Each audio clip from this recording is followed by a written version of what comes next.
Почитувани гледачи, јас сум Кристина Костова, а од денешните вести кои власта не сака да ги знаете, издвоивме. Отпорот се интензивира во сите градови. Фамилијата со нов член. Додека власта монтира филмови, граѓаните се на страна на Заев. Режимот загушува работнички протести со празни ветувања. Протестите на лозарите се засилуваат.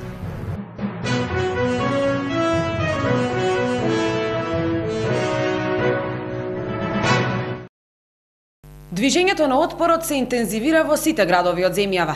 Вчера отпорот маршираше низ Тетово. Пред илјадниците граѓани зборуваше лидерот на Социјалдемократскиот сојуз на Македонија Бранко Црвенковски, кој порача дека слободата и демократијата немаат етничка боја. Или ќе има слобода и демократија за сите, или ќе нема за никој. Затоа што сиромаштијата, тешката живеачка, нема етничка боја. Денес им е тешко и на македонци, и на албанци, и на православни, и на муслимани, и на турци, и на срби, и на роми, и на бошњаци, на власи. На секој човек што свој труд не може да го прехрани своето семејство. Отпорот ечеше и низ улиците во Струмица.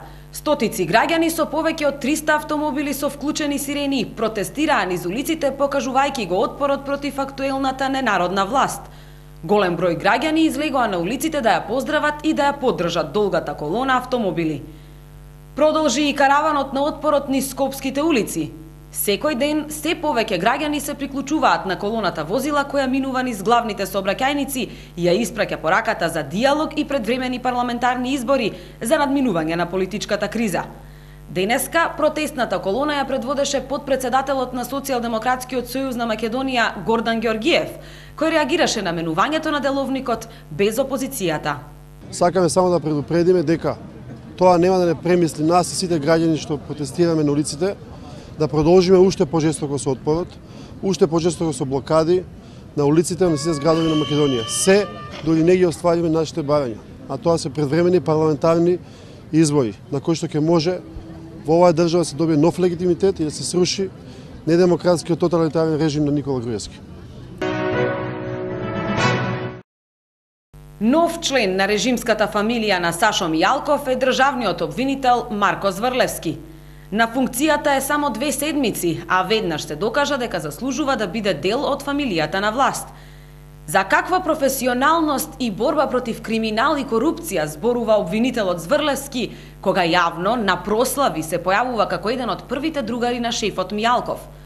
Во време кога антикорупцијската молчи и е претворена во партиска испостава, сега истото се потврдува и за јавното обвинителство.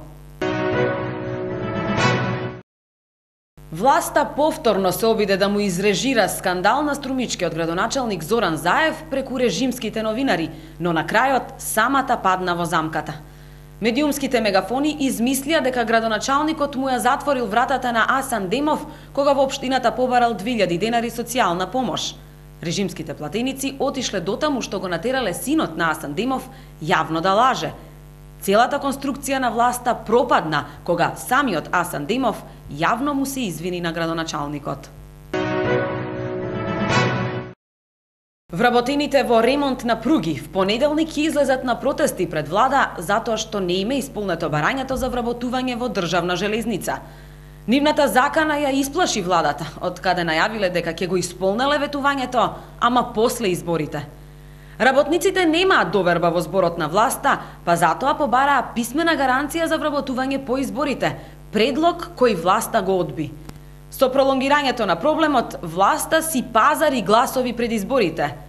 Маката на работниците започна пред 5 години, кога предпријатието го купи фирма од Босна и Херцеговина, а која веќе 2 години не им дава плати. Незадоволството на работниците кон владата произлегува од лошата проценка при продажбата. 4 дена кавадаречките лозари го блокираат патот Прилеп-Велес, незадоволни од продажбата на винарската визба Винеа.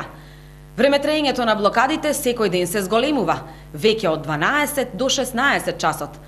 На блокадите дошле градоначалниците на Кавадарци и Росоман и не понудиле излез од кризата, туку само декларативно изразиле надеж дека судот позитивно ќе одговори по нивното барање за поништување на продажбата на визбата.